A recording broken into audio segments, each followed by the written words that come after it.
الحمد لله رب العالمين ولا عاقبة للمتقين ولا عدوان إلا على الظالمين والصلاة والسلام على أشرف الأنبياء والمرسلين محمد وعلى آله الطيبين الطاهرين وعلى صحابته الغر المحجلين وعلى من تبعهم بإحسان إلى يوم الدين. أما بعد، فعن عائشة رضي الله تعالى عنها قالت: كان رسول الله صلى الله عليه وسلم يذكر الله على كل أحيانه. رواه مسلم وعلقه البخاری. محترم سامعین، آپ کے سامنے جو حدیث ہے یہ حدیث حضرت عائشہ رضی اللہ تعالیٰ عنہ سے مروی ہے. اس حدیث کے اندر حضرت عائشہ رضی اللہ تعالیٰ عنہ کہتی ہیں کان رسول اللہ صلی اللہ علیہ وسلم یذکر اللہ علی کل احیانہ، کہ اللہ کے رسول صلی اللہ علیہ وسلم ہر وقت اللہ تبارک و تعالیٰ کا ذکر کرتے تھے. اس حدیث کو امام مسلم رحمہ اللہ نے روایت کیا ہے اور امام بخاری رحمہ اللہ نے اس حدیث کو معلقاً روایت کیا ہے. امام مسلم کے یہاں پوری سند کے ساتھ یہ حدیث موصولاً مذکور ہے، لیکن امام مسلم رحمہ اللہ کے یہاں یہ حدیث سے معلقاً روایت ہے. اس میں امام بخاری رحمہ اللہ کے یہاں یہ حدیث معلقاً روایت ہے. اصل میں صحیح بخاری کے جو کھولتے ہیں تو دو طرح کی احادیث ہم پاتے ہیں. ایک وہ احادیث جو امام بخاری رحمہ اللہ نے اپنی سند کے ساتھ نبی اکرم صلی اللہ علیہ وسلم سے روایت کی ہیں، اور دوسری احادیث ہمیں ملتی ہیں ان احادیث کو علامہ بخاری رحمہ اللہ، امام بخاری رحمہ اللہ باب کے بعد ذکر کرتے ہیں اور بسا اوقات اس کی سند ذکر نہیں کرتے. جیسے اس طریقے سے ذکر کرتے ہیں کہ کان رسول اللہ صلی اللہ علیہ وسلم یذکر اللہ علی کل احیانہ، سند ذکر نہیں کیا گیا. اس طرح کی روایات کو معلق روایت کہا جاتا ہے، اس کو تعلیق کہا جاتا ہے، یعنی گویا سند کو حذف کر دیا گیا اور صرف حدیث کو ذکر کیا گیا. اس طرح کی احادیث صحیح بخاری کے اندر موجود ہیں اور امام بخاری رحمہ اللہ اس طریقے کا عمل اس لیے کرتے ہیں کہ حدیث بسا اوقات صحیح ہوتی ہے، لیکن امام بخاری رحمہ اللہ نے اپنی صحیح کتاب کے لیے، اپنی کتاب صحیح کے لیے جو شرط رکھی ہے اس شرط پر پوری نہیں اترتی. حدیث صحیح ہے لیکن جو شرط رکھی گئی ہے اس شرط پہ وہ حدیث پوری نہیں اترتی. امام بخاری رحمہ اللہ نے اپنی کتاب کے لیے شرط رکھی ہے کہ ہر راوی کی ملاقات دوسرے راوی سے ثابت ہو، جبکہ عموماً محدثین کے نزدیک اگر ایک ہی زمانے میں دونوں شیخ اور شاگرد دونوں پائے جاتے ہیں تو یہ کافی ہے، اور اس جگہ اگر ان کا سفر ہو چکا ہے تو کافی ہے. لیکن اس حدیث کے لیے ملاقات کی شرط امام بخاری رحمہ اللہ کی ہے. امام بخاری رحمہ اللہ نے یہ شرط رکھی ہے کہ جو حدیث ذکر کی جا رہی ہے اس حدیث کو شاگرد نے اپنے استاد سے ملاقات کے دوران لیا. تو یہ بہت بڑی شرط ہے، یعنی ہر حدیث میں ملاقات گویا امام بخاری رحمہ اللہ کے یہاں شرط ہے. اب اس شرط پہ اگر کوئی حدیث نہیں اترتی ہے تو دیگر محدثین کے نزدیک یہ حدیث صحیح قرار پاتی ہے، اس لیے کہ ہو سکتا ہے کہ انہوں نے سنا ہو جبکہ ان کے شاگرد ہیں اور ایک ہی زمانے میں موجود ہیں، تو سارے علماء کرام کے نزدیک، سارے محدثین کے نزدیک وہ حدیث صحیح مانی جاتی ہے اگر حدیث بیان کرنے والا شیخ اور سننے والا شاگرد اور پھر بیان کرنے والا شاگرد یہ دونوں کی دونوں ثقہ ہوں، عدل ہوں. لیکن امام بخاری رحمہ اللہ کے نزدیک اپنی صحیح بخاری کے لیے انہوں نے جو شرط رکھی ہے وہ یہ کہ ملاقات شرط ہے، صرف معاصرت سے کام نہیں چلے گا بلکہ ملاقات اس کے لیے شرط ہے. اور جہاں یہ شرطیں نہیں پائی جاتی اور اس حدیث کی ضرورت پیش آتی ہے تو وہاں امام بخاری رحمہ اللہ بلا سند اس حدیث کو ذکر کرتے ہیں. صحیح بخاری کے اندر اس طرح کی جو روایات ہیں وہ دو طریقے سے مروی ہیں. بعض روایتوں کے ساتھ بالکل واضح انداز میں ذکر ہے کہ مثال کے طور پہ صحابی نے فرمایا کہ نبی اکرم صلی اللہ علیہ وسلم ایسے کرتے تھے، یا نبی اکرم صلی اللہ علیہ وسلم نے ایسا فرمایا. بعض روایات سے متعلق ہے، بعض احادیث سے متعلق ذکر کرتے ہیں کہ یہ فلاں یہ نبی اکرم صلی اللہ علیہ وسلم سے روایت کی گئی ہے، یعنی ایسا الفاظ جس کے اندر ایسے الفاظ جس کے اندر تمریض کا صیغہ پایا جاتا ہے، یعنی بالکل یقینی صیغہ نہیں ہوتا، بلکہ اس کے اندر اس صیغے کے اندر تھوڑا بہت یعنی وہ احتمال موجود ہوتا ہے کہ ہو سکتا ہے کہ حدیث صحیح ہو یا حدیث صحیح نہ ہو۔ صحیح بخاری کے اندر اس طرح کی جتنی روایات ہیں، ساری روایات کی چھان بین کی گئی اور ساری کی ساری روایتیں صحیح ہیں، ساری کی ساری روایتیں صحیح ہیں۔ اس پر باقاعدہ کتابیں لکھی گئی، ان کتابوں کے اندر اس طرح کی روایات کی سندیں ذکر کی گئی اور پھر اس کا حکم بیان کیا گیا، اور یہ ساری کی ساری احادیث جو بخاری کے اندر ہیں، چاہے وہ موصولاً ہو یا معلقاً ہو، دونوں کی دونوں درست ہیں، صحیح ہیں۔ اس لیے امام بخاری رحمہ اللہ نے چونکہ ان کے شرط پہ یہ حدیث سے پوری نہیں اترتی تھی، اس لیے اسے معلقاً ذکر کیا۔ معلق روایت کرتے ہیں کہ جس کے سند سے ایک یا ایک سے زائد راوی کو حذف کر دیا جائے، جیسے امام بخاری رحمہ اللہ سیدھے صحابی سے ذکر کریں یا تابعی سے ذکر کریں جن سے ملاقات انہوں نے نہیں کی ہے، تو بقیہ جو سند کے افراد ہیں ان کو حذف کر دیا جاتا ہے۔ اس حدیث کے اندر ہے کہ نبی اکرم صلی اللہ علیہ وسلم اللہ کا ذکر کرتے تھے، کان رسول اللہ صلی اللہ علیہ وسلم یذکر اللہ، کہ رسول اللہ صلی اللہ علیہ وسلم اللہ کا ذکر کیا کرتے تھے۔ اس کا جو مفہوم ہوتا ہے وہ یہ کہ اللہ کے رسول صلی اللہ علیہ وسلم ہمیشہ ذکر کیا کرتے تھے۔ کانا کے ساتھ جب فعل مضارع عربی میں داخل ہوتا ہے تو اس کا مطلب یہ ہوتا ہے کہ دوام کے ساتھ کرتے تھے، برابر کرتے تھے، ہمیشہ کرتے تھے۔ اور بعین ہی یہی لفظ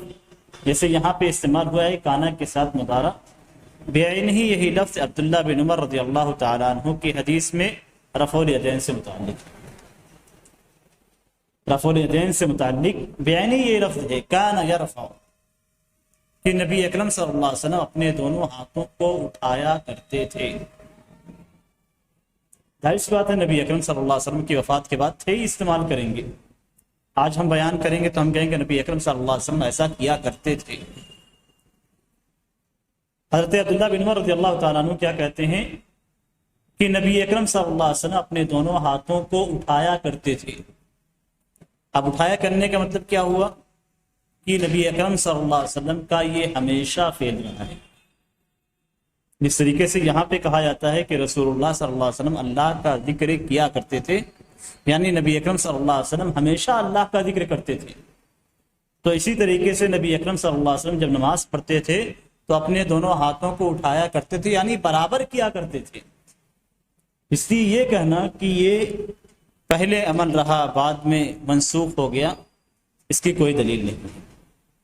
اور حضرت عبداللہ بن عمر صغار صحابہ کرام میں سے، چھوٹے صحابہ کرام میں سے ہیں حضرت عبداللہ بن عمر رضی اللہ تعالیٰ عنہ، یہاں تک کہ بعض غزوات میں ان کو شامل نہیں کیا گیا چھوٹے ہونے کی وجہ سے۔ اب وہ بیان کرتے ہیں کہ نبی اکرم صلی اللہ علیہ وسلم اٹھایا کرتے تھے، اس کا مطلب یہ کہ یہ حکم منسوخ نہیں ہوا، منسوخ ہونے کے لیے کوئی نہ کوئی دلیل چاہیے۔ جیسے یہاں پہ ہے کہ رسول اللہ صلی اللہ علیہ وسلم اللہ تبارک و تعالیٰ کا ہر وقت ذکر کیا کرتے تھے، تو اب ہمیں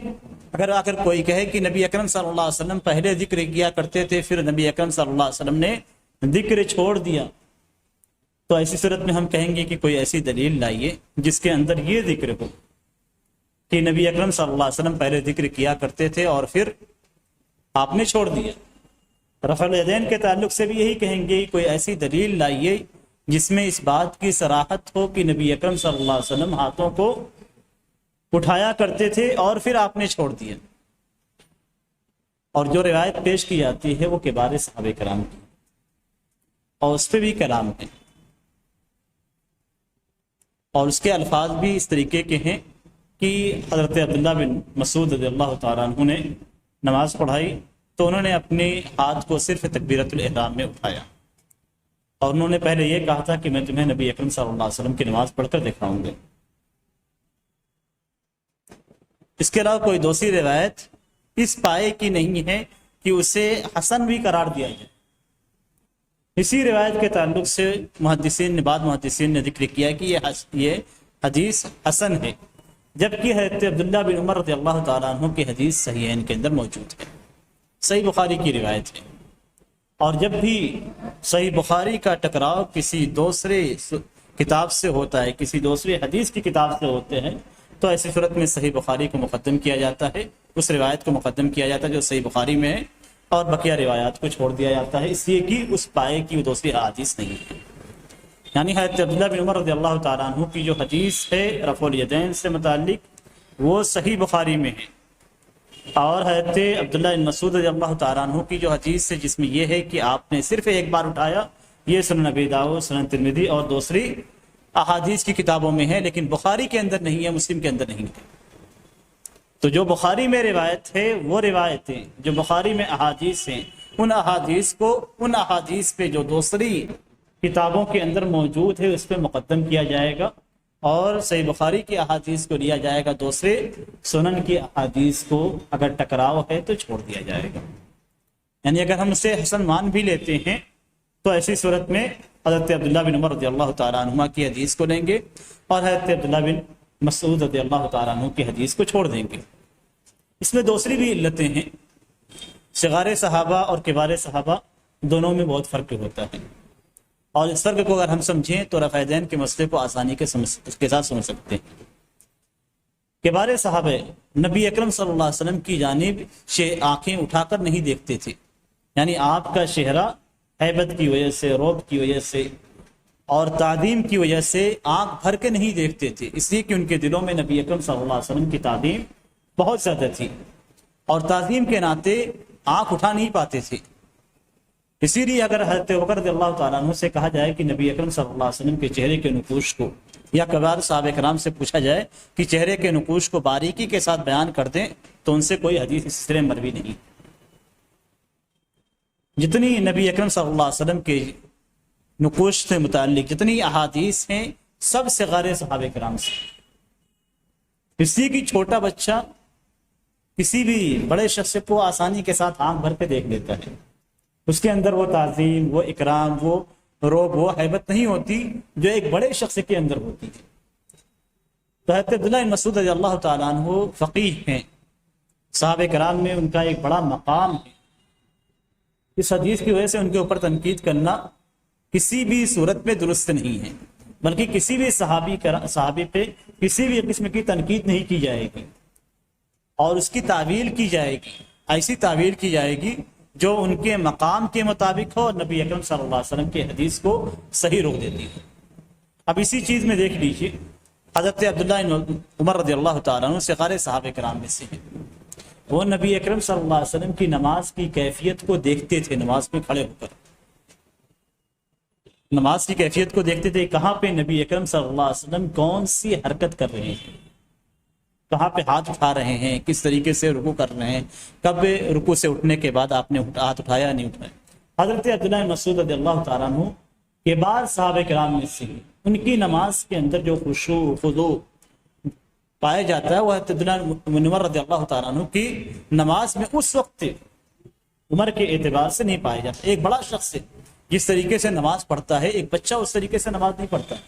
دونوں میں فرق ہوتا ہے۔ پہلے حضرت عبداللہ بن مسعود رضی اللہ تعالیٰ عنہ نے تکبیر احرام، تکبیر تحریمہ کے وقت ہاتھ اٹھاتے ہوئے نبی اکرم صلی اللہ علیہ وسلم کو دیکھا۔ آج جتنے لوگ نماز پڑھتے ہیں، جب نماز پڑھتے ہیں تو امام کو پہلی بار ہاتھ اٹھاتے ہوئے دیکھتے ہیں، لیکن کیا بعد میں بھی ہاتھ اٹھاتے ہوئے دیکھتے ہیں؟ نہیں دیکھتے ہیں۔ جو بڑے لوگ ہیں، خاص طور سے جن کے دلوں کے اندر نماز اور اللہ تبارک تعالیٰ کی خشیت ہے، نماز کی اہمیت جن کے دلوں میں ہے، وہ نماز میں متوجہ ہوتے ہیں، اللہ تبارک تعالیٰ کی جانب متوجہ ہوتے ہیں، اور اپنی نگاہیں سجدے کے مقام پہ رکھتے ہیں، اس سے تجاوز نہیں کرتے ہیں۔ تو وہ امام کی کیفیت کو نہیں دیکھتے ہیں، امام کی تکبیرات کو سنتے ہیں اور مختلف ارکان میں وہ منتقل ہوتے ہیں۔ تو اس طریقے سے عبداللہ بن مسعود رضی اللہ تعالیٰ عنہ نے نبی اکرم صلی اللہ علیہ وسلم کی تکبیر تحریمہ کو دیکھا اور اس کے بعد کے عمل کو نہیں دیکھا۔ اگر ہم صحیح روایت کو صحیح مانتے ہیں تو اس وقت اس طرح کی تعویل کی جائے گی. جبکہ حضرت عبداللہ بن عمر رضی اللہ تعالیٰ عنہ نے نبی اکرم صلی اللہ علیہ وسلم کی ایک ہی کیفیت کو دیکھا اور بیان کی. اور اس میں کوئی شک نہیں کہ جو کچھ زیادہ بیان کرے اور وہ قابل اعتبار ہے تو اس کی بات کو بیان کیا جائے گا. یعنی اگر اپنے حادثے کے کسی بھی واقعے کے 10 پہلوؤں کو ذکر کیا، ایک شخص 11واں پہلو ذکر کرتا ہے، تو ایسی صورت میں کیا اس 11واں پہلو کو ہم چھوڑ دیں گے؟ نہیں چھوڑیں گے. کسی بھی واقعے کے، یعنی ایک شخص سے مثال کے طور پہ اس نے کسی شخص کو چوٹیں لگی تو 10 چوٹیں لگی اس نے بیان کیا، دوسرے نے 11واں بھی دیکھا، 11ویں کو بھی بیان کیا. تو اب جس نے 11ویں چوٹ کو بیان کیا ہم یہ نہیں کہیں گے کہ اس نے غلط کہا، اور جس نے 10 بیان کیا اس کو بھی ہم نہیں کہیں گے اس نے غلط کیا. جس نے جو دیکھا اس نے وہ بیان کیا، تو 11ویں بھی حجت ہے اور پہلی بھی حجت ہے. حضرت عبداللہ بن مسعود رضی اللہ تعالیٰ عنہ کی جو حدیث اپنے مقام پہ حجت ہے، اس میں کوئی اختلاف نہیں ہے، کسی بھی عالم کا کوئی اختلاف نہیں ہے کہ تکبیر تحریمہ کے وقت ہاتھ اٹھانا یہ سنت ہے. جہاں تک بقیہ ارکان میں ہے، رکوع کے وقت رکوع سے اٹھتے ہوئے اور اسی طریقے سے 2 رکعت کے بعد جب کھڑے ہوتے ہیں، تو یہ حضرت عبداللہ بن عمر رضی اللہ تعالیٰ عنہ کی صحیح حدیث میں مذکور ہے. اس لیے دونوں کے اندر کسی بھی قسم کا کوئی ٹکراؤ نہیں ہے، دونوں پہ عمل کیا جائے گا. حضرت عبداللہ بن مسعود رضی اللہ تعالیٰ عنہ کی حدیث پہ بھی عمل کیا جائے گا اور حضرت عبداللہ بن عمر رضی اللہ تعالیٰ عنہ کی حدیث پہ بھی عمل کیا جائے گا. یہ اس حدیث کا ایک فائدہ ہے جو رفع دین سے متعلق ہے. یہاں پہ جو ذکر کیا گیا ہے وہ یہ کہ کان رسول اللہ صلی اللہ علیہ وسلم یذکر اللہ علی کل احیان، نبی اکرم صلی اللہ علیہ وسلم اللہ تبارک و تعالیٰ کا ہر وقت ذکر کیا کرتے تھے. ذکر کسے کہتے ہیں؟ ذکر ہر وہ چیز جو اللہ تبارک و تعالیٰ کی یاد دلائے اسے ذکر کہا جاتا ہے. ہر وہ چیز جو ہمیں اللہ تبارک و تعالیٰ کی یاد دلائے اسے ذکر کہا جاتا ہے. تسبیح کر رہے ہیں تو اللہ تبارک و تعالیٰ کا آپ ذکر کر رہے ہیں، اس لیے کہ اللہ تبارک و تعالیٰ کو یاد کر رہے ہیں. تحلیل کر رہے ہیں، لا الہ الا اللہ کہہ رہے ہیں، اللہ اکبر کہہ رہے ہیں، سبحان اللہ بحمدہ کہہ رہے ہیں، سبحان اللہ العظیم کہہ رہے ہیں. جتنی تسبیحات ہیں، جتنی تحلیلات ہیں،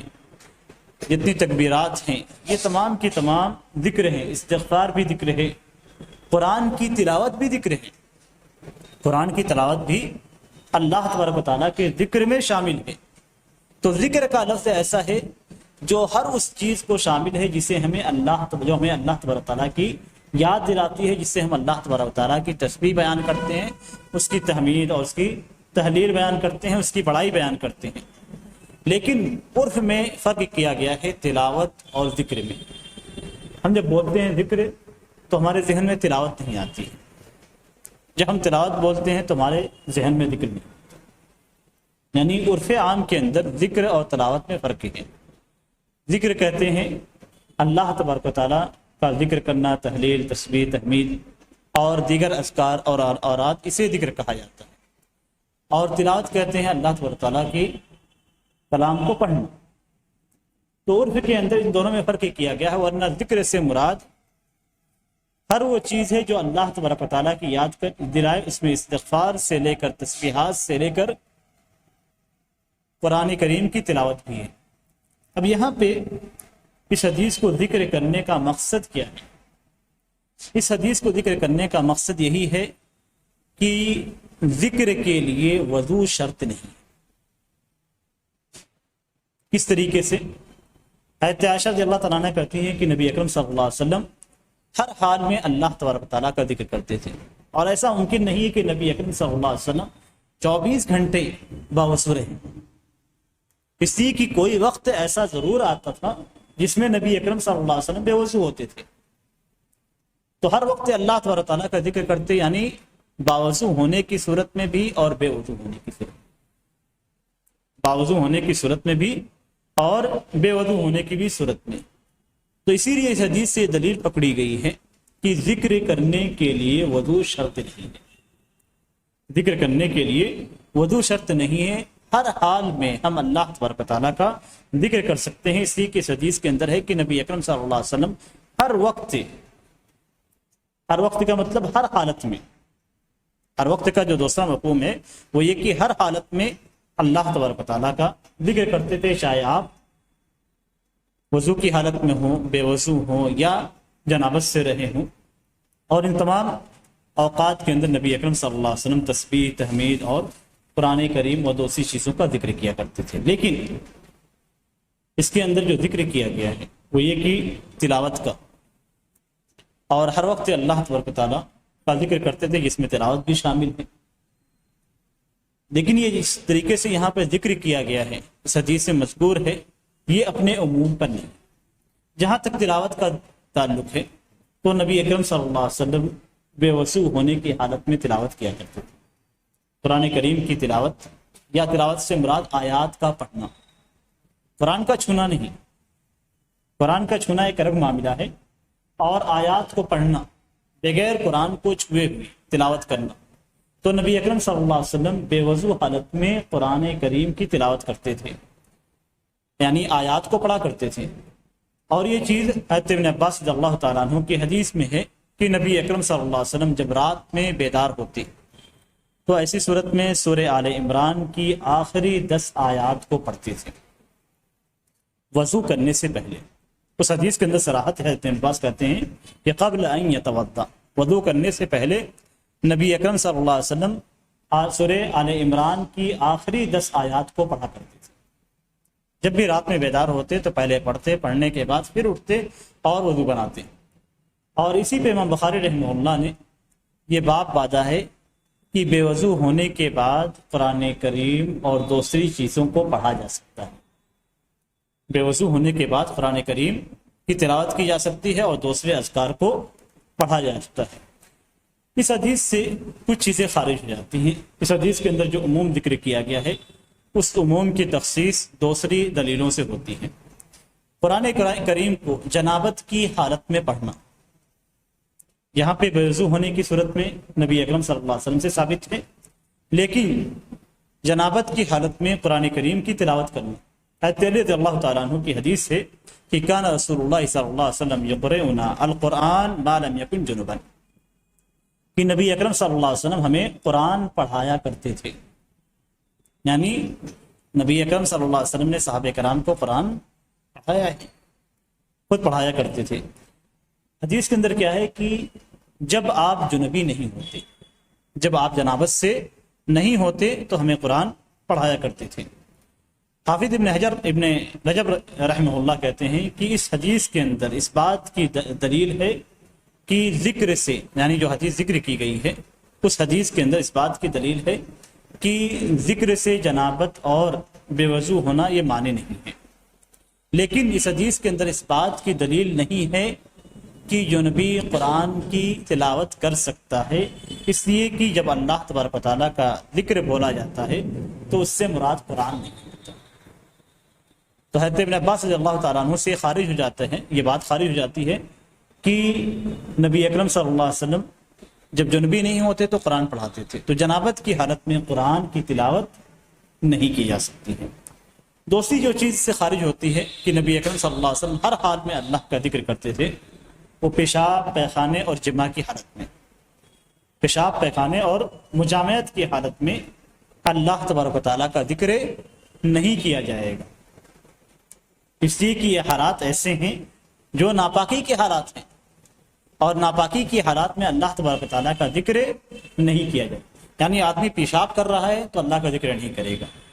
آدمی پیخانے کی حالت میں ہے تو اللہ تبارک تعالیٰ کا ذکر نہیں کرے گا، آدمی مباشرت اور مجامعت کی حالت میں ہے تو ایسی صورت میں اللہ تبارک تعالیٰ کا ذکر نہیں کرے گا،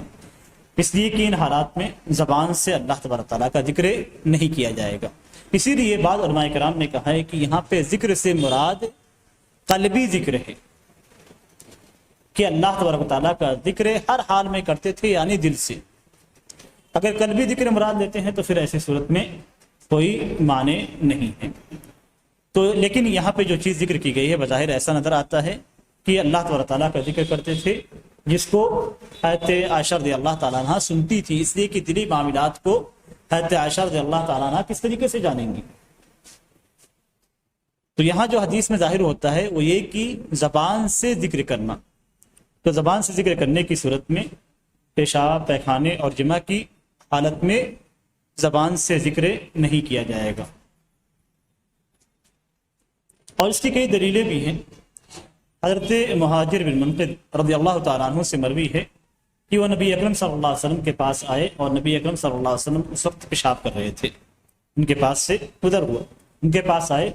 اور آپ صلی اللہ علیہ وسلم کے پاس آنے کے بعد انہوں نے سلام کیا۔ روایت کے اندر ہے فلم یرد حتی یتوضا، کہ نبی اکرم صلی اللہ علیہ وسلم نے میرے سلام کا جواب نہیں دیا یہاں تک کہ آپ نے وضو بنایا، پھر عذر پیش کیا اور کہا کہ انی کرہت ان اذکر اللہ تعالی ذکرہ الا علی طہر او علی طہارہ، کہ مجھے ناپسند ہے کہ میں اللہ تبارک و تعالیٰ کا نام بے وضو ہونے کی حالت میں لوں۔ یہ نبی اکرم صلی اللہ علیہ وسلم نے عذر پیش کیا، گویا نبی اکرم صلی اللہ علیہ وسلم حالت پیشاب میں آپ نے جواب نہیں دیا، سلام کا جواب نہیں دیا، تو یہ اس بات کی دلیل ہے کہ پیشاب، پیخانے اور اس طرح کی گندے حالات میں اللہ تبارک تعالیٰ کا ذکر نہیں کیا جاتا۔ اس لیے کہ اگر ذکر کرنا ہوتا تو نبی اکرم صلی اللہ علیہ وسلم فوری طور سے جواب دے دیتے۔ ایک دوسری حدیث بھی ہے اس سلسلے میں، وہ ابو الجہم بن حارث بن سما انصاری کی ہے، وہ کہتے ہیں کہ نبی اکرم صلی اللہ علیہ وسلم بیر جمل کی جانب سے تشریف لائے تو ان کی ملاقات ایک شخص سے ہوئی، اس شخص نے نبی اکرم صلی اللہ علیہ وسلم سے سلام کیا، نبی اکرم صلی اللہ علیہ وسلم نے اس کے سلام کا جواب نہیں دیا، یہاں تک کہ آپ دیوار کے پاس آئے اور پھر اپنے ہاتھ اور اپنے چہرے کا مسح کیا، یعنی آپ صلی اللہ علیہ وسلم نے تیمم کیا، پھر آپ صلی اللہ علیہ وسلم نے اس کے سلام کا جواب دیا۔ ان دونوں حدیث سے ہمیں جو ملتا ہے وہ یہ کہ نبی اکرم صلی اللہ علیہ وسلم بے وضو حالت میں بھی سلام کا جواب نہیں دیتے تھے، نبی اکرم صلی اللہ علیہ وسلم بے وضو حالت میں بھی سلام کا جواب نہیں دیتے تھے، جب باوضو ہو جاتے تھے تو سلام کا جواب دیتے تھے۔ ایک دوسری روایت بھی ہے حضرت ابن عمر رضی اللہ تعالیٰ عنہ کی، کہ ایک شخص سے نبی اکرم صلی اللہ علیہ وسلم کے پاس سے گزرا اور آپ صلی اللہ علیہ وسلم پیشاب کر رہے تھے، تو اس نے سلام کیا، آپ صلی اللہ علیہ وسلم نے اس کے سلام کا جواب نہیں دیا۔ تو یہ ساری حدیثیں اس بات کی دلیل ہیں کہ اگر کوئی شخص حالت پیشاب یا حالت پیخانہ میں ہو یا مشامت کی صورت میں ہو تو اللہ تبارک تعالیٰ کا ذکر نہیں کرے گا۔ یہاں پہ ایک چیز اور ذکر کرنا چاہوں گا، وہ یہ کہ بسا اوقات ایسا ہوتا ہے کہ ہم موبائل لیے رہتے ہیں اور کہیں پہ بھی ہم مجامعت کی حالت میں ہوں یا اسی طریقے سے پیشاب پیخانے کی حالت میں ہوتے ہیں یا حمام کے اندر ہوتے ہیں، ہم اٹھاتے ہیں، اٹھانے کے بعد وہاں پہ سامنے والا سلام کرتا ہے تو ہم سلام کا جواب دیتے ہیں۔ سلام کا جواب دینا یہ اللہ تبارک و تعالیٰ کا ذکر ہے، سلام کا جواب دینا یہ اللہ تبارک و تعالیٰ کا ذکر ہے، اس لیے کہ السلام علیکم جب کہا جاتا ہے یعنی تم پر سلامتی ہو، اور سلامتی کی دعا ہم کس سے کر رہے ہیں؟ اللہ تبارک و تعالیٰ سے، تو گویا ہم اللہ تبارک و تعالیٰ کا وہاں پہ ذکر کر رہے ہیں۔ تو اسی لیے حمام وغیرہ اگر اس طرح کے حالات ہوں کہ آپ ٹوائلٹ میں کے اندر، حمام کے اندر ہوں، تو ایسی صورت میں ناپاکی کی حالت میں آپ فون کو نہ اٹھائیں اور نہ کسی کے سلام کا جواب دیں۔ ان احادیث سے ایک جو چیز ہے معلوم ہوتی ہے، جو ابھی احادیث ذکر کی گئی ہیں، اس سے معلوم ہوتا ہے کہ پاکی کی حالت میں اللہ تبارک تعالیٰ کا ذکر کرنا چاہیے اور ناپاکی کی حالت میں اللہ تبارک تعالیٰ کے ذکر سے پرہیز کرنا چاہیے۔ لیکن یہاں پہ دوسری احادیث ہیں، جیسے ہمارے سامنے یہ جو حضرت عائشہ رضی اللہ تعالیٰ عنہ کی حدیث ہے، اس سے ثبوت ملتا ہے کہ اللہ کا ذکر ہم بے وضو ہونے کی حالت میں کر سکتے ہیں، اللہ کا ذکر بے وضو ہونے کی حالت میں ہم کر سکتے ہیں، لیکن وضو کر کے کرنا یہ زیادہ بہتر ہے، اور بالخصوص جب وقت مہیا ہو، جیسے نبی اکرم صلی اللہ علیہ وسلم نے کیا کیا، آپ صلی اللہ علیہ وسلم پیشاب سے فارغ ہوئے، آپ نے وضو بنایا اور اس کے بعد سلام کا جواب دیا، گویا وہ آدمی وہاں کھڑا تھا، وہ آدمی وہاں پہ کھڑا تھا، اس لیے نبی اکرم صلی اللہ علیہ وسلم نے اس کے سلام کا جواب دیا۔ تو اگر وقت ہے آپ کے بے وضو ہونے اور باوضو ہونے کے درمیان، وضو کرنے اور بے وضو پیشاب سے فارغ ہونے اور وضو کرنے کے درمیان وقت ہے، تو آدمی مؤخر کرے اور وضو بنانے کے بعد سلام کا جواب دے یا اللہ تعالیٰ کا ذکر کرے، اور اگر وقت نہ ہو تو پھر ایسی صورت میں فوری طور پہ جواب دیا جائے گا تاکہ اس کے دل میں آپ کے خلاف کوئی چیز پیدا نہ ہو، شیطان شکوک پیدا نہ کرے۔ اور دوسری دلیلیں بھی ہیں کہ نبی اکرم صلی اللہ علیہ وسلم جب اپنی حاجت سے فارغ ہوتے تھے تو کیا کہتے تھے؟ غفرانک اللہم یا غفرانک، تو وہاں پہ اللہ تبارک تعالیٰ کا ذکر کرتے تھے جب فارغ ہوتے تھے اپنی حاجت سے۔ قضاء حاجت کے بعد آپ صلی اللہ علیہ وسلم یہ دعا پڑھتے تھے، جبکہ آدمی قضاء حاجت کے بعد عام طور سے بے وضو ہوتا ہے، تو اللہ تعالیٰ کا ذکر کرتے تھے، لیکن سلام وغیرہ کا جو معاملہ ہے اس میں سنت جو ذکر کی گئی ہے اس سنت کے مطابق ہی عمل کرنا چاہیے۔ اگلی حدیث ہمارے سامنے ہے انس بن مالک رضی اللہ تعالیٰ عنہ کی، عن انس بن مالک رضی اللہ تعالیٰ عنہ ان النبی صلی اللہ علیہ وسلم احتجم وصلى ولم يتوضا اخرجه الدارقطنی ولینہ۔ حضرت انس بن مالک رضی اللہ تعالیٰ عنہ کی روایت ہے کہ نبی اکرم صلی اللہ علیہ وسلم نے پشنا لگوایا اور آپ نے نماز پڑھی اور وضو نہیں۔ پشنا جو کپنگ ہوتی ہے، تو پشنا لگوایا اور اس کے بعد آپ صلی اللہ علیہ وسلم نے نماز پڑھی اور وضو نہیں بنایا، یعنی پہلے باوضو تھے، پھر آپ نے پشنا لگوایا، پھر آپ نے نماز ادا کی، اور پشنا لگوانے کی وجہ سے نبی اکرم صلی اللہ علیہ وسلم نے وضو نہیں کیا۔ اس حدیث کو امام دارقطنی رحمہ اللہ نے ذکر کیا ہے، اور اس کے بعد انہوں مؤلف ذکر کرتے ہیں وَلَيَّنَهُ، اور اس حدیث کو کے اندر لچک بتلائی ہے، یعنی یہ حدیث ضعیف ہے۔ اگر ہم جب کہتے ہیں کہ حدیث کے اندر لچک ہے تو اس کا مطلب یہ کہ حدیث ضعیف ہے، یعنی اس کی سند کے اندر کوئی نہ کوئی ایسی راوی موجود ہے جو جس کے اندر کمزوری ہے۔ یہاں بھی اس حدیث کے اندر جب کہا جاتا ہے کسی راوی کے تعلق سے لین الحدیث، کہ اس کی حدیث کے اندر لچک ہے یا اس کے اندر لچک ہے، تو اس کا مطلب یہ نہیں ہوتا کہ اس کی روایت کو مکمل طور سے رد کر دیا جائے گا۔ یہ ایسا راوی ہے جس کے حفظ پہ کلام کیا گیا ہے، جس کے حفظ پہ کلام کیا گیا ہے۔ احادیث یاد کی جاتی تھی، اس طریقے سے قرآن یاد کیا جاتا ہے، اس طریقے سے اس زمانے میں محدثین احادیث یاد کرتے تھے۔ تو ہر کسی کا حفظ دوسرے سے الگ ہوتا ہے، بعض کا قرآن کے تعلق سے دیکھ لیجئے، بعض حفاظ ایسے ہوتے ہیں جن کا حفظ قرآن کے تعلق سے بہت قوی ہوتا ہے، اور بعض حفاظ کے اندر حفظ میں کمی ہوتی ہے، اس کے اندر لچک ہوتی ہے۔ اسی طریقے سے احادیث کے حفظ کرنے میں بعض روات ایسے ہوتے ہیں جن کا حفظ بہت قوی ہوتا تھا، جیسے امام بخاری رحمہ اللہ کے تعلق سے، ان کے تعلق سے جو حفظ کی بات کی گئی ہے اس کو سن کر آدمی حیران ہو جائے گا۔ امام بخاری رحمہ اللہ کو آزمانے کے لیے اسٹیج لگایا گیا، اور اس کے بعد ہر آدمی کو 10 آدمیوں کو چنا گیا، اور ہر آدمی کو 10 احادیث دی گئی، اور یہ کہا اس کی سندوں کو توڑ موڑ کی پیش کیا گیا۔ اور اس کے بعد امام بخاری رحمہ اللہ کے سامنے اسٹیج لگا، لوگ حاضر ہیں، جس طریقے سے آج جلسے ہوتے ہیں اسی طریقے سے ہزاروں کی تعداد میں لوگ موجود تھے۔ ایک شخص آتا ہے، آنے کے بعد پہلا شخص آتا ہے آزمانے کے لیے، آتا ہے، وہ بیان کرتا ہے کہ مجھ سے فلاں نے حدیث بیان کی، مجھ سے فلاں نے، مجھ سے فلاں نے، مجھ سے فلاں نے، مجھ سے فلاں نے، اس کے بعد حدیث کو ذکر کرتا ہے، پھر دوسری حدیث بیان کرتا ہے، اور امام بخاری رحمہ اللہ کہتے ہیں کہ میں نہیں جانتا، وہ کہتے ہیں میں نہیں جانتا، پھر دوسری حدیث بیان کرتا ہے، تیسری حدیث، 10 حدیث اپنی مکمل کر لیتا ہے، اور امام بخاری رحمہ اللہ کہتے ہیں کہ مجھے معلوم نہیں۔ اب سننے والوں میں سے جس طریقے سے آج کے زمانے میں ہوتے ہیں، اس زمانے میں بھی تھے سننے والے میں سے بعض لوگ کہتے ہیں کہ امام بخاری کو کچھ آتا جاتا نہیں ہے، کہہ رہے ہیں کہ مجھے حدیث معلوم نہیں ہے۔ ایسے ہی ان کے تعلق سے لوگوں کا چرچا ہے ان کو کچھ آتا نہیں ہے، لیکن جو چالاک قسم کے افراد تھے انہوں نے کہا کہ یہ امام بخاری رحمہ اللہ کے علم کی دلیل ہے۔ ایک آدمی آیا 10 حدیث پیش کی چلا گیا، دوسرا آیا 10 حدیث پیش کی چلا گیا، تیسرا آیا 10واں آگے گویا 100 احادیث امام بخاری رحمہ اللہ کے سامنے پیش کی گئی۔ اس کے بعد مرحلہ آتا ہے امام بخاری رحمہ اللہ کا ہر حدیث کے تعلق سے۔ کہتے ہیں کہ پہلا شخص جو آیا اس نے حدیث کی سند کے ساتھ بیان کریں کہ اس نے کیا کیا بیان کیا۔ اس نے پہلی حدیث اس سند کے ساتھ ایسے بیان کیا، وہ اس طریقے سے نہیں ہے، اس سند کے ساتھ ایسے ایسے۔ پھر اسی طریقے سے ہر راوی کی، ہر شخص کی 10 روایتوں کو امام بخاری رحمہ اللہ نے جس طریقے سے غلط اس نے پڑھا تھا، اس طریقے سے پہلے انہوں نے غلط بتلایا کہ اس طریقے سے اس نے پڑھا، اور اس کا وہ سند صحیح طریقے سے اس طریقے سے، یعنی اسی مقام پہ بیٹھے بیٹھے اس شخص کی غلط بیان کی ہوئی سند کو اسی طور سے بیان کیا جیسا کہ اس نے بیان کیا، اور پھر اس کو صحیح طریقے سے بیان کیا۔ اور اس سے آپ اندازہ کر سکتے ہیں کہ اگر ایک حدیث کی سند ہمارے سامنے پڑھ لی جائے، پھر ہم سے کہا جائے کہ اس کی سند کو دہرایا جائے، تو ہمارے ذہن میں وہ چیز نہیں آئے گی۔ اور انہوں نے غلط سند کو بھی جو اس نے راوی نے بیان کیا تھا، جو شخص نے بیان کیا تھا، اس کو ذکر کیا اور صحیح کو بھی ذکر کیا۔ تو یہ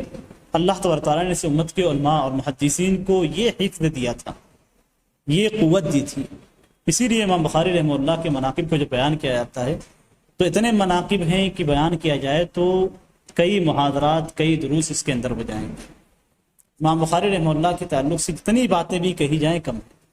4 بڑے بڑے علماء کرام کا، 4 بڑے بڑے محدثین کا علم ان کے دماغ کے اندر سے، اس زمانے کے پائے کے 4 علماء کرام، امام احمد بن حنبل، یحییٰ بن معین اور علی بن مدینی اور ایک دوسرے ہیں، ان تمام علماء کرام کا علم ان کے اندر موجود تھا،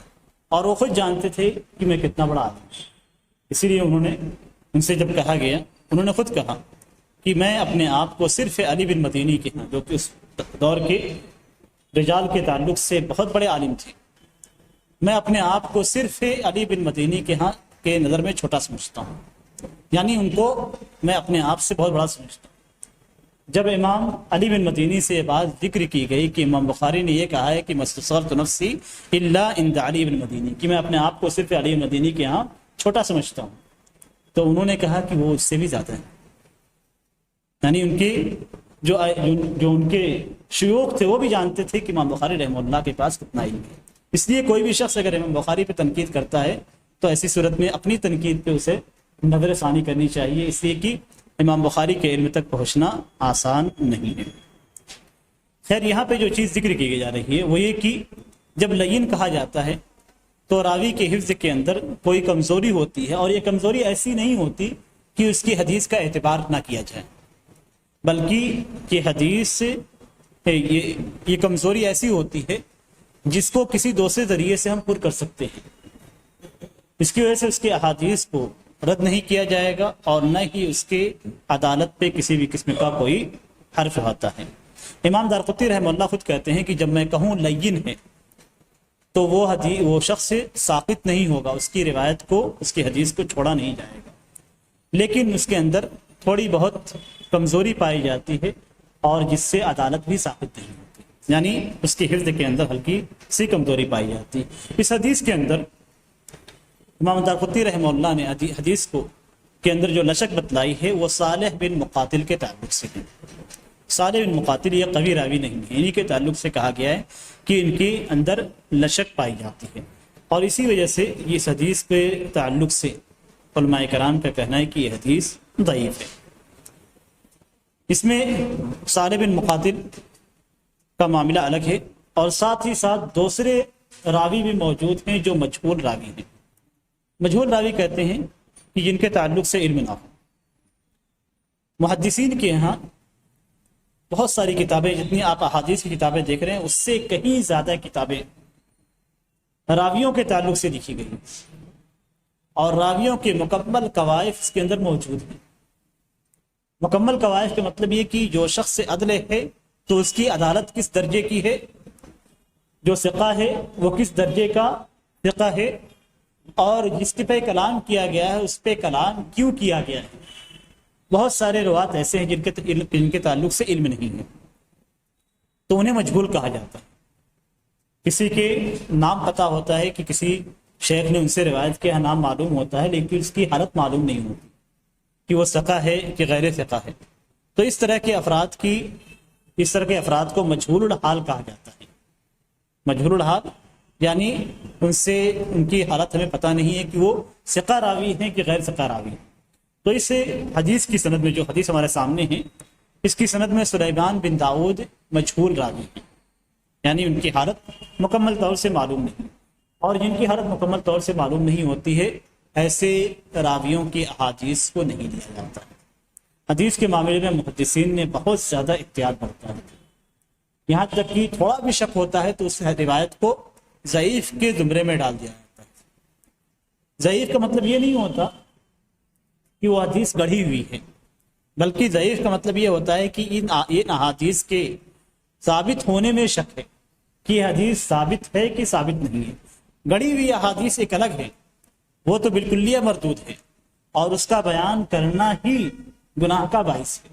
اللہ کہ کوئی شخص اس کے من گھڑت ہونے کو بیان کرے تو اس طریقے اس شرط کے ساتھ وہ بیان کر سکتا ہے۔ ضعیف روایات کے تعلق سے محدثین نے یہ شرط رکھی ہے کہ ضعیف روایات کو جب آپ لوگوں کے سامنے بیان کریں تو یہ بیان کر دیں کہ یہ حدیث ضعیف ہے۔ اسی لیے جتنی روایات یہاں پہ ضعیف آ رہی ہیں، ہر روایت کے تعلق سے تفصیل کے ساتھ بیان کیا جا رہا ہے کہ یہ روایت ضعیف ہے، اس لیے کہ ضعیف روایات کو بھی بغیر اس کے ضعف کو بتلائے ہوئے بیان کرنا درست نہیں ہے، اور گڑھی ہوئی روایتوں کو تو بیان کرنا حلال نہیں ہے۔ اب اسی سے آپ سمجھ سکتے ہیں کہ دین کا معاملہ کتنا صاف ستھرا ہے۔ جن روایات کے بارے میں شک ہے اسے بھی ہم کنارے ڈال دیتے ہیں، اس لیے کہ جو احکامات ہیں، جو نبی اکرم صلی اللہ علیہ وسلم سے مروی احکامات ہیں، ظاہر سی بات ہے صحابہ کرام نے ان احکامات کو لیا، اپنے بعد سے لوگوں کو بیان کیا، اس لیے کہ نبی اکرم صلی اللہ علیہ وسلم کا فرمان ہے بلغوا انی ولو آیہ، ایک آیت بھی ہو تو مجھ سے اس آیت کی تبلیغ مجھ سے لے لو اور لے جا کے دوسرے کو بیان کرو۔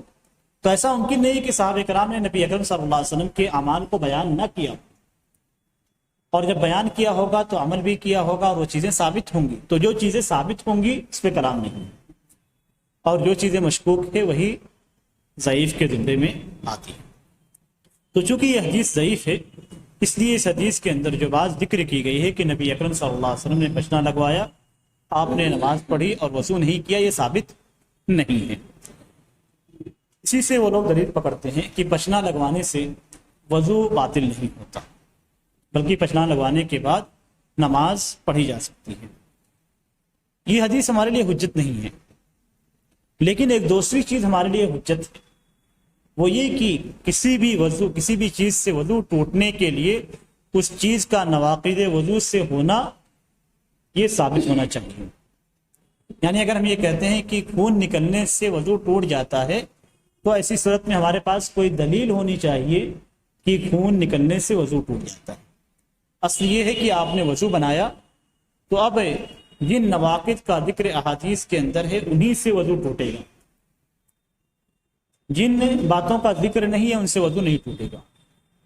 اور کوئی ایسی دلیل نہیں ملتی ہے کہ بدن سے خون نکلنے سے وضو ٹوٹ جاتا ہے۔ پیچھے نقصیر کے تعلق سے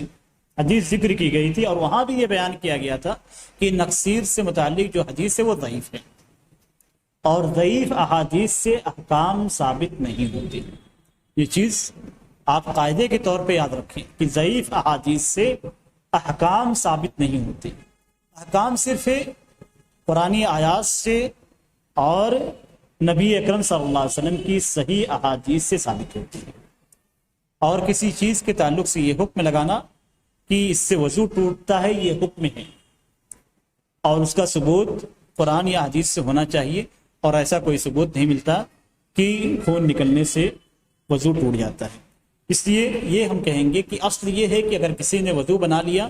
تو ایسی صورت میں اس کا وضو برقرار ہے جب تک کہ وضو کو توڑنے والی کوئی چیز نہ ہو۔ جبکہ دوسری دلیل ہمارے پاس ہیں کہ وضو کے نکلنے سے، خون کے نکلنے سے وضو باطل نہیں ہوتا۔ نبی اکرم صلی اللہ علیہ وسلم کے صحابی کی حدیث ہے کہ ایک سریے کے اندر تھے اور انہیں تیر لگا اور خون نکلنے لگا، وہ نماز کی حالت میں رہے اور نماز مکمل کرنے کے بعد اپنے ساتھی کو جگایا، ان کو بتلایا، اور ظاہر سی بات ہے یہ ایسا واقعہ ہے جو نبی اکرم صلی اللہ علیہ وسلم کے سامنے آیا ہوگا، اس کے باوجود آپ صلی اللہ علیہ وسلم نے انہیں نماز لوٹانے کا حکم نہیں دیا۔ تو اس سے ہمیں یہ دلیل ملتی ہے کہ وضو خون نکلنے سے نہیں ٹوٹتا۔ یہ چند باتیں تھیں جو آج کے درس سے متعلق تھی۔ اللہ تعالیٰ سے دعا ہے کہ اللہ تعالیٰ ہمیں دین کی سمجھ عطا فرمائے اور نبی اکرم صلی اللہ علیہ وسلم کی احادیث پہ عمل کرنے کی توفیق عطا فرمائے، آمین۔ وصلی اللہ علیہ نبی محمد وعلی آلہ وصحبہ وسلم۔